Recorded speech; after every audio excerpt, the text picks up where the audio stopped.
ianao asaina mibebaka fa mialohany ianao asaina mibebaka efa nomenanao le fibebaka mandray ianao efa isika mieritreritra isika no andeha hanome an'Andriamanitra zavatra mba ho akasitrahan'Andriamanitra. mbola ampifaliana indray no iarabanao ny tokantrano any mpanaraka tsy tapaka ny fandarana universe ilay fandarana mamiko maminao iarahantsika mandinika sy mianatra ny soratra masina. Amin'ity androany ity dia mbola vahiny manokana indray ny miaraka amintsika. Mino fa efa fantatrareo ihany izy dia tsy iza izany fa Jo Daniel Herniaina. Izy indray no vahiny iaraka amintsika ao anatin'ity fandarana universe ity izay iaraka ifampizara eto ny amin'ny tenin'Andriamanitra. Amin'ity androany ity isika dia jery tantara manokana amin'ny Baiboly. Io tantara io dia mahakasika anahy. Mahakasika anao eny mahakasika anao izay mandeha sy miaina ny tokantranony ihany koa. Tantara mpianatra nefa izy io. Mety hipetraka amin'ny fanontanianao hoe tantara mpianatra avy eo moa dia sy Jesosy fa inona moa ny idirako amin'izany. Kanefa araka izay resantsika hoe ato anatin'ny fandarana universe tsika dia miresaka mihitsy ny momba anao satria ny tenin'Andriamanitra dia efa voasoratra ny momba anao. Ka eto miaraka amintsika eto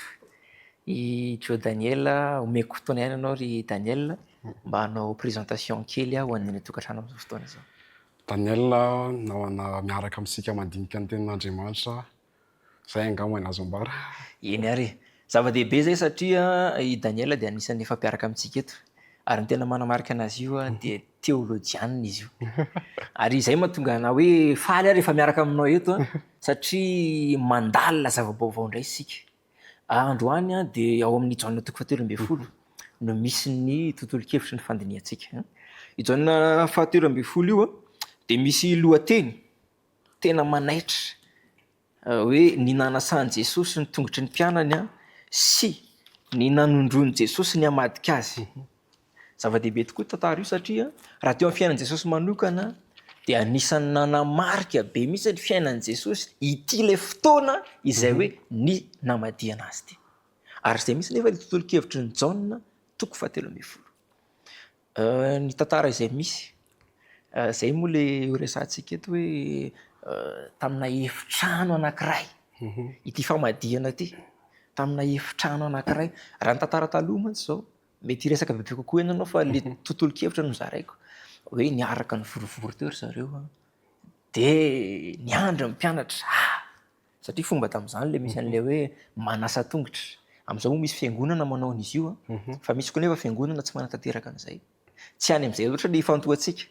fa eo amin'le hoe inona moa ny antony zay fanasana izay natao izay satria tamin'izany dia anisan'ny tena fomba tamin'izany mihitsy io le mifanasa tongotra io. Dia rehefa tonga dia ohatran'ny tonga atao amin'le efitra ny mpianatra dia raha fijeriko mety efa mba nakanaka plasy mihitsy ery bebe hoe aiza reo iza ny anasantsika eto androany satria ohatra ny asana mpanompo andevo ny manao an'izay tamin'izay fotoana izay. Rehefa tonga nefa Jesosy dia gaga ry zalahy zany fa ohatran'ny tsy hita hoe iza zany le olona anasa nefa efa complet daholo ny rehetrarehetra. Dia tamin'izay fotoana izay gaga ny mpianatra moa ary teo misy le hoe ny sasany tsy nanaiky hoe za aza sasana. Kanefa Jesosy moa tamin'izay dia niteny hoe raha tsy sasako anao dia tsy hanana anjara amiko. Eo anatrehan'izay tantara izay dia eo ihany koa nefa nitenenan'i Jesosy hoe aminareo mpianatra reto misy ange le hamadika anahy. Misy zavatra ao anatin'izay ary zay ny mahatonga anao Daniel tiako raha tonga dia raisinao avy hatrany ny fitenenana mba ahafahantsika miditra en détail kokoa mahakasika an'izay. Misaotra ny Gaël nitarika an'izay fampidirana izay raha jerentsika ny tontolo-kevitra tokoa dia maninona moa ny Jiosy manao andro firavoravoana atao hoe Paska avy amin'ilay teny hoe Pesa ozy ny teny fototra izay manamarika ny izy io dia fotoana nanamarika ny nivoahan'ny Israely avy tany Ezipta zany. Dia nitsaroan'ny Israely foana le izy isaky ny tonga ny Paska rehefa tonga ihany koa ny fivoahan'izy ireo avy tao zany dia nitsaroana foana le izy taty aoriana. Satria fotoam-pifaliana mihitsy. Fotoam-pifaliana izy ary andro firavoravoana. Amin'ny andro firavoravoana nefa dia misy zavatra ohatran'ny tao mifanohatra. Le sary hitantsika ao anatin'ny tontolo-kevitra ny Jaona 7:12. Raha jerentsika nefa Jesosy Kristy miditra ao anatin'le tantara, ao anatin'le sary ao amin'ny efitra ambony mahita isika hoe ohatrany toe-javatra sy de tena misy firaviravona loatra ao anatin'le izy satria ahoana Jesosy ao anatin'ny fahanginana tanteraka mijery ny action amin'ny mpianatra rehetra ny mpianatra ihany koa misisika araka ny misy boky milaza moa ilay fitiavana mandresy ao amin'ny pejy fa 520 milaza le boky zay hoe nisisika mihitsy i Jodasy nakeo akavian'i Jesosy ary Jaona nakeo akavanany Mipetraka teo akaikin'i Jesosy mipetraka teo akavanany zany akavia sy havanany de ny mpianatra samy mbola feno lolo-po daholo Jesosy nefa amin'io zany ao anatina fotoana anankiray hoe io ny fotoana ohatrany hoe farany iarahany amin'ilay mpianatra hafa ny ao an-dohan'ny mpianatra hoe Paska ty mitovy amin'ny Paska rehetra misy sakafo hohanina misy zavatra rehetrarehetra ny Jesosy zavatra be da be ao anatin'ny lohany hoe inona daholo anatin'ny lohany ho faty izy amin'ny fabibiana azo fijaliana isy amono izy isy kapoka izy isy amadika izy ahoana mahakasika anazy sy ny rainy ahoana mahakasika an'ireto kanefa raha jerentsika izay zavatra de hoe tena nampivelona ny Jesosy tany mihitsy aloha le zavatra hoe eto aloha zao manoloana reto zalahy reto de raha tena jerentsika ilay izy de mitovy amin'le fahitan'i Jesosy any Jerosalema tamin'izy le teny hoe onena azy de eo mihitsy zany mitovy tanteraka le izy onena tanteraka an'ireto mpianatra ihany koa Jesosy Kristy de navelan'i Jesosy iseho le zavatra rehetrarehetra anatin'ny fahanginana izy ohatrany te-pololotra teny atrany amin'ny voalohany izy fa tsy tafateny izy tsy miteny satria mangidy lalam-pony mahita an'ireto fampialina zao ny anatin'ny lohan'ny zalahy anatin'ny lohan'ny zalahy manko hoe ho tonga mpanjaky ty ihany ty de ahoana moa zany zavatra zany de fampidirana ihany moa zany zany zavatra zany fa misy zavatra be da be zany raha tiatsika zavaina misy zavatra be da be ao anatin'ny lohan'le mpianatra tonga eo ary tsy hain'ny zalahy akory ny ao anatin'ny lohan'i Jesosy fa zalahy samy tia hazo seza tia zava-dehibe tokoa zay Daniel satria tsika manko eto miresaka fiainana ary anisan'ny zava-misy nge zany na ho antsika amin'izao fotoana hoe na eo ara ilay hoe tsika mandeha mivavaka rehetrarehetra fa le intention le zavatra manosika le zavatra ao anaty ohatran'izay amin'ny mpianatra zay mihitsy ary zay zavatra zay nefa mireflete atsika mihitsy zay le anina zay hoe andeha hivavaka ho hiaraka amin'ny Jesosy le objectif fa le hoe no le iny na Jesosy mpanjaka de za te ho eto akaikiny satria no le hoe misy intérêt ao anatin'le izy de ndraindray zay zavatra zay sary mitranga mihitsy zay amin'izao vanim-potoana indrindra moa zany fanany tanora ary izay indrindra satria raha jerentsika ne tsy hoe ireo nge tsy niaraka tamin'i Jesosy matetika koa zany olona anankiray mety mieritreritra izy hoe miaraka amin'i Jesosy fa le ao anatin'ny sainy zavatra hafa mety zavatra ny tany sy ny karazany satria zao raha jerentsika le tontolo-kevitra hoe tamin'ny andron'ny zareo tamin'ny andro tany aloha de raha misy tokantrano anankiray manana fanasana ohatran'io de tongotra moa tsy mitovy amin'ny amin'izao hoe misy arabe na hoe misy tany madio na manao tennis na manao kiraro tsara fa vovoka sy loto zany ary ny tongotra amin'ny party maloto indrindra ny jiosy napetraka zareo maloto indrindra satria zareo manao tunika lava de ny amin'ny tongotra zany feno vovoka de olona andeha sakafo nefa ao amin'zareo hoe tsy mila manasa tanana sy manasa tongotra zany de amin'zareo misy andevo mpanasa tongotra efa zay misy ny asany zay mihitsy ny asan'le andevo mpanasa tongotra de eto zany le mpianatra tonga anatin'le efitrano de mifampijerijery hoe miandro hoe izy ary no sao de le zandry indrindra ny tena de zalahy nefa tsisy mety anao tsisy mieritreritra ny anao akory ary de ao anatina fahanginana Jesosy navelan'i Jesosy hangina mihitsy ny zavatra rehetrarehetra de ao anatin'ny fahanginana io de eo izy no naka an'le lamba famahoana naka koveta naka rano de gina sy natety ny olona rehetra efa inona ary efa iny ty zavatra trangy ty fa ahoana misy anankiray konkoa nefa apetraka zalahy ho rabo Jesosy raha jerentsika ny tontolo-kevitra tany alohany koa tamin'ny andron'ny jiosy ihany koa ny rabo sy ny mpianatra an'izany tena fanaja tanteraka tena tsy mahazo hoe isangisangina ny rabo na hoe anaovana zavatra tsy ao tsara de tena enti nefa dairy zalahy eo fa ahoana ary fa nga Jesosy no andeha anasa inona sa de zay fahanginana zay na velan'i Jesosy nangina tanteraka de nakitsangana izy de io zavatra io zany tena hoe io lesona lehibe hodiny atsika amin'ity androany ahoana mahatonga za aloha mahita hoe misy hevo manokana fa mialohan'ny hidirantsika amin'izay anefa de misy personnage voaresaka ihany tao anatin'ny Jona toko 7:20 io le hoe niaraka teo le mpianatra fa voatonona manokana Petera sy Jodasy inona ny azontsika resahana satria misy antony ihany koa zay zavatra zay teo petera ilay tsy nanaiky hoe efa nandinga le sasany le sasany ohatrany hoe tsy mety nisy ny ahatra fa tsy voasoratra fa ipetera tena voasoratra mihitsy hoe teo amin'ny petera za tsy manaiky ataonao andeo tombontsika am'izay petera zay sodasy petera moa le tena hoe cible be raha jerentsika ny hoe ny asan'ny apôstôly toko 5 andiny faha 1 hoe asan'ny apôstôly toko 5 hitako tsika mamaly anazy sy ny asan'ny apôstôly toko faha 1 aveo no malitsika anazy andiny faha 1 izy nasandratra ny tanan'ankavanan'Andriamanitra ho tompo sy mpamonjy hanome fibebahana sy famelan-keloka ho an'ny Israely. De maninona moa petera no tsy nety nanao ozy izy hoe tsy mety sasana ozy izy za ozy izy sasana fa fantatry petera ihany mesy ito olona ito ambony Andriamanitra ito za ozy izy sasana amintsika kristianina zany de zao hoe isika mieritreritra isika no andeha hanome an'Andriamanitra zavatra mba ho akasitran'Andriamanitra fa raha ny tena marina amin'ny fivavahana rehetra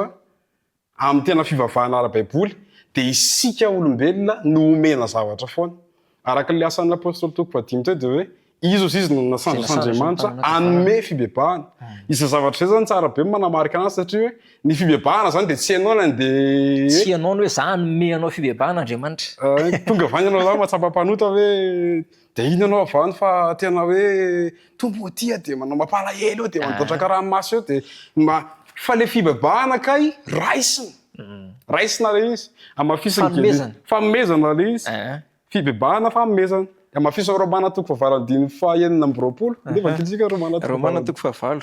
8:9 any koa teny 9:9 le zany ataony ary toy izany koa ny fanahy no mamonjy ny fahalemetsika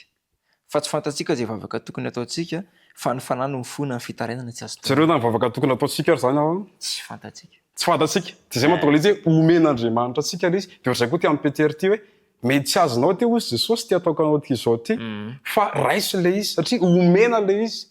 de Genesis toko 3:7-1 any koa de milaza hoe ary Andriamanitra nampiakanjo any Adama sy Eva zany hoe olona tsy nanana ninona zany rehefa ampiakanjony Andriamanitra de mitovy amin'izay ihany le amin'ny petera hoe petera koa tsy manana ny famonjena tsisy avy amin'ny petera nankera fa le zavatra ho ataon'i Jesosy ho anazy tanteraka zay zavatra zay manko zao Daniel somary lalina be kanefa ny etontsika de tena mahavamy mihitsy hoe satria raha ny zavatra nampianarina hatramin'izay azonao le zavatra nampianarina hatramin'izay zany de le hoe mibeba fa eo nefa zany zao le eo zany votena hoe mazava amiko araka zay fanazavana zay le hoe le izy ianao asaina mibebaka fa mialohany ianao asaina mibebaka efa nomenanao le fibebahana efa nomena ohatrany hoe ianao zany takina ariary zato nefa anao mena 5 000 takina arivo nefa anao mena ray alina ohatr'izay zay le izy tsara zao le Genesis toko 7:10 fa vakitsika ny 7:1 eo tsika mahita anazy mazava tsara Genesis toko 7 Genesis toko 7:1 andininy faha 1 ary Jehovah'Andriamanitra nanao akanjo hoditra ho an'ny Adama sy ny vadiny ka nampiakanjo azy de amin'ny 7 nefa izy de nahiratra ny mason'izy mivady ka fantany fa mitanjaka izy ary nanjaitra ravina viavy izy ka nataony sikina ho azy raha jerentsika ny amin'izay tontolo-kevitra ny Genesis toko 7 io tsy mahita mihitsy tsika hoe ary Adama sy Eva dia nibebaka tsisy an'izay mazava ao tsisy ao fa inona fanehoan'izy ireo an'le fibebahana hoe ity ary izahay ampiakanjo zay asika le izy ity ary zay fa ahoana tokoa moa gael tsika zany zasy anao zany olo dehibe efa ngeza be ty zany de ohatra hoe mamatsika zany avany de mama ampiakanjo kely ohatrany hafahafa le izy kanefa ara-pivavahana zay ny lozika zay mihitsy hoe lozika hoe tsisy de ninona ataonao io nankelo saniny ary fa ianao bridana le ravina viavina ataonao teo tsy mahavonjy anao fa ampiakanjony ianao de inona atao hoe mandray an'le inona zany zareo fibebahana de verinao amin'ny peteritsika hoe raha tsy mety isasaka ianao izy de tsy anana anjara amiko ianao le fanasana tongotra mety ivelany any fa le ananatin'ny fomba petera lalina mihitsy zany tian'Andriamanitra hoe tsy avy aminao mihitsy io petera fantatry Jesosy nefa fa ty petera ty mbola ninona anazy ty rehefa aveo mbola matika ty de ahoana ary eo mihitsy koa manko lefa tonga n'le alina kely eto satria le zavatra misy eto de zao fantatry Jesosy fa hamadika na i Petera na i Jodasy na le mpianatra dia nefa nisy le fanasana. Eo manko le raha ohatra hoe fantatro olona efa fantatro fahamadika nahamonana zany ve ohatra zany raha zao vanim-potoana misy atsika zao a ianao le manasa olona isakafo koa nio a fa mety hoe zavatra hafa nitranga mety misy pozina fa eto a olona efa fantatra fa hamadika dia eo le nisy an'ilay fihetsika Jesosy fa eo ihany koa navoatonina ny Jodasy manokana tao anatin'ilay tantara satria Jodasy voatonina ary vao marika izy le hoe nitsangana niala teo amin'ilay fisakafoanana. Resaka ny Petera manko tsika teo zava-dehibe satria ho an'ny mpanaraka ny tokantrano tafiditra tsara ao anatin'ilay hoe aika tsy avy amiko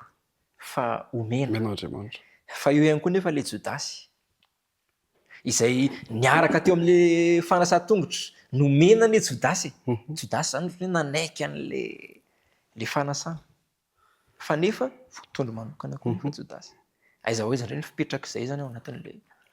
mikasika ny Jodasy indray a kene jaona toko fatera amby folo andiny faharoa. Ao zany no ao amin'le jaona toko fatera amby folontsika teo ihany. Jaona toko fatera amby folo andiny faharoa no ahitantsika an'izay. Ny andiny faharoa dia milaza hoe ary raha mbola teo amin'ny fisakafoana hariva Jodasy Iskariota efa nomeny devoly saina raha teo mba hamadika azy. Ao zany le izy no milalao le eo le misy an'le ao amin'le saina zany no milalao ny devoly. Tsy action avy aty avelany le izy. Possible zany ny olona anankiray mety hiaraka amin'ny Jesosy izy. Mety hoe za kristiana zay moa mpanaradia ny Jesosy fa devoly manome saina anazy eo amin'ny côté misy anazy ao. Tena zavatra. Fantatry Jesosy nefa zany zavatra zany. Fa maninona ry izy mbola satria azony tsara ne zany eo am-panasana io zany dia hoe ity olona sasako tongotra ity a dia meny devoly iny ity. Meny devoly saina. Fa maninona ry izy mbola anasany tongotra indray. Ao amin'ny saina zany le izy no miasa ny devoly. Inona daholo ny vavahady-tsaina, ny maso, misy vavahady-tsaina dimy, sofina, ny fanamboloana amin'ny orona, ny tsiro, ny fitsapana zavatra. Ireo zany lalana hidiran'ny devoly avokoa ireo. Dia zavatra misy eto nefa dia zao hoe inona ny hidiran'ny devoly tao amin'ny Jodasy amin'ny alalan'ny masony mahita sy ny toe-javatra. Ny ao andohan'ny Jodasy dia hoe ity olona ity mpanjaka. Ity ny tokony mpanjaka an'Israely. Izay mahatonga ana misisika eto amin'ny akaviany eto. Za zany tokony mahazo position ambonimbony kokoa. Mahita amin'ny masony nefa tsy izay zavatra misy. Fa ny zavatra hitany eo amin'ny masony dia hoe tsy possible mpanjaka ity rangahy. Satria mpanjaka fantatro sam'izay mbola tsy nidina nanasa tongotra zany na inon'izay kory ary. Tafiditra teo amin'le fijery zany devoly. Tafiditra dia confirmer le zavatra nataon'i Jesosy, hitan'i Jesosy mandray an'ilay lamba, hitan'i Jesosy maka koveta, hitan'i Jesosy manesy ary izy mihitsy no ozy izy hoe tsy possible. Dia vao maina namafy ny tao anatiny le izy hoe tena tsy possible. Miditra vao masony zany dia vao may tafiditra any amin'ny sainy ny devoly hoe tena tsy possible ity zavatra ity. Dia maninona ary Jesosy no mbola nanao an'izany ihany hoe dia eto no mipetraka amin'ny fanontaniana. Isika olombelona rehefa tia olona anankiray ohatra ianao zao mety tia olona anankiray mety tia olona azy mantoka. Rehefa tia olona anankiray tsika dia miankina amina critère hoe manja ve le olona, mety hoe mianatra ve le olona, mety hoe ahoana ny endriny, mety hoe ahoana ny fari-piainany, mety hoe ahoana ny fomba fijeriny, ahoana ny talentany, ahoana ny maro be ny critère atsika. Dia ohatrany hoe fiarahamonina koa mbola manosika anao hoe zao ry zandry itiavana na zao metimety aminao araka ny position misy anao. Ny fitiavantsika olombelona zany raha jerena dia miankina amin'ny zavatra ety avelany. Tsara le izy a. Maninona ary ianao tsy nanambadiny olona rehetra raha mitovy daholo ny olona rehetra. Hoe tianao daholo ny olona rehetra eraky ny tanàna io. Fa maninona no misy critère napetrapetraka ao eraky ny tanàna ohatra. Tsy hoe eraky ny tanàna fa nambola volana ao hatramin'izay. Ny fitiavantsika olombelona zany na namana io na fankaty olon-droa io dia miankina amina critère. Dia le critère anefa vao misy diso dia izy mahazo loza. Le olona ngany nahazo loza, ianao no tsy mahazo vaina. Tsisy problème an'le olona dia nankeo sanina ary. Fa isika no manana ohatrany hoe tsy mahazo vaina. Tsy mendrika ho anako kosa izao zavatra. Izany hoe fitiavantsika zany misy angle mitodika mankaty amintsika foana. Mitodika mankaty amin'ny tena kely foana zany tsy mahazo vaina raha sy. Fa ny Jesosy tsisy hidiran'izany mihitsy ilay izy. Ozy ny jaona toko fahafolo anie, jaona toko fahafolo andiny faha 1/10. Vakiantsika hoe jaona toko fahafolo andiny faha 1/10. Hoe zany ahitantsika hoe ny fitiavan'Andriamanitra tsy mitovy tanteraka amin'ny fitiavantsika olombelona mihitsy. Za ny mpiandry tsara hozy. Ny mpiandry tsara manolotra ny ainy hamonjy ny ondry. Le tsika zany ny hafa mihitsy miankina amin'ny tsika vao tsisy interrieko na mpivady ary rehefa tsy tsara tena mpivady tsy tsara ny olana ao tonkatrano rehetra ohatra resitsika terre le izy na dia message ianao ohatra hoe ho an'ny olo tianao ohatra be da be ny tanora miano atsika de natao mivy le message ohatra dizany test le natao le nadefa message ny test hoe zany nandefa nefa natao nefa tamin'ny anao tsy nadefa ngana ninona le izy tsy ninona any azontsika re zany hoe misy côté atsika foana ao amin'anatin'ny fotsika ao misy zavatra voakasika kely foana ao zany ao anatin'ny fotsika ao ny fitiavantsika zany miankina amina zavatra foana fa ny an'Andriamanitra tsy zay fa miankina amin'ny principe ny an'Andriamanitra de le principe any Jean toko fahafolo teo hoe za mpiandrondry ny fitiavako de manolotra ny ainy de na inona ataon'le ondry zany de tsy miova mihitsy an'Andriamanitra fa ferme foana hoe ninona ataonao na ondry tsara ianao na ondry ratsy ianao a tsy de misohatra ny le ataoko tsy ohatra mazava le izy misohatra ohatr'izay ao amin'ny baiboly ao Genesis toko 12 tsika tsara Genesis toko 12 de Genesis toko 13 de Genesis toko 20 Genesis toko 12 i Abrahama nisy mosary tany amin'ny party nisany zareo de ozy Abrahama hoe ndaosika ho any Egypte ao de aveo izy niteny tamin'ny Sara hoe manomboka amin'ny toko 12 makany zany ozy teny Sara hoe anabaviko ianao izy izy fa sao de vonon'olona ty vonon'olona ty rehefa miteny hoe zo tsara le izy aiza ny problème any Abrahama ao amin'ny cerveau-ny ao amin'ny sainy nefa zavatra mbola tsy nitranga le izy mahita an'le vadiny manja de inona nao anatin'ny lohany za maty satria de inona nefa le izy noentina tany Sara nisy loza nefa nahazo ny Farao de ozy teny Farao hoe velao any fa magnino ianao nandainga tampoko de aveo rehefa jerentsika ny tolokevitra ao de nomeny Farao famomezana be da be de tsara le izy ary tsy tsara raha amintsika olombelona ny olona manao tsara no tiavina tsy omena falisoa fa amin'Andriamanitra le izy olona nandainga no nomena inona ndray nomena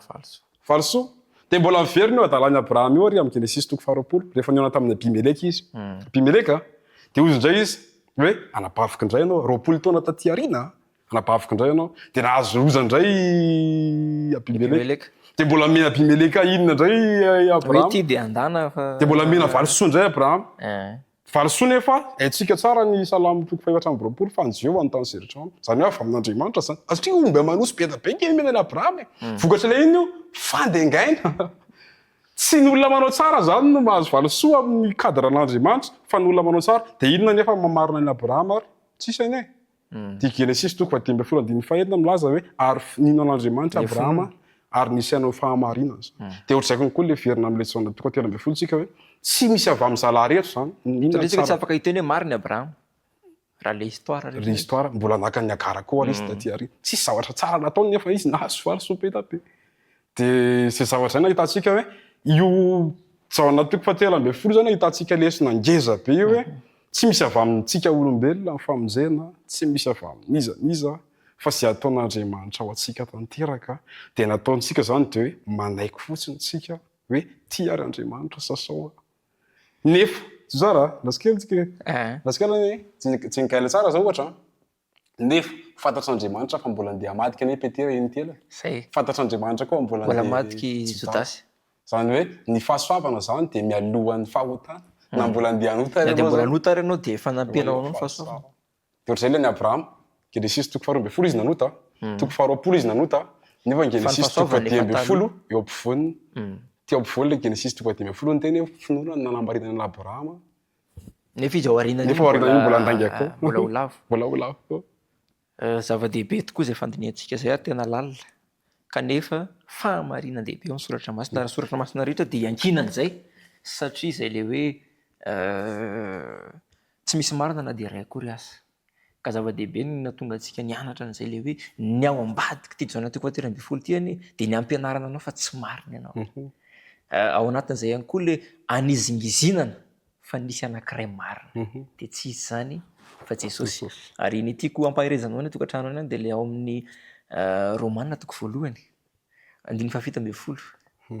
araka ny voasoratra hoe ny marina ny finoana de ho velona zava-dehibe zay satria araka le nambarantsika teo tsy misy avy amiko fa fahasoavana namonjena anareo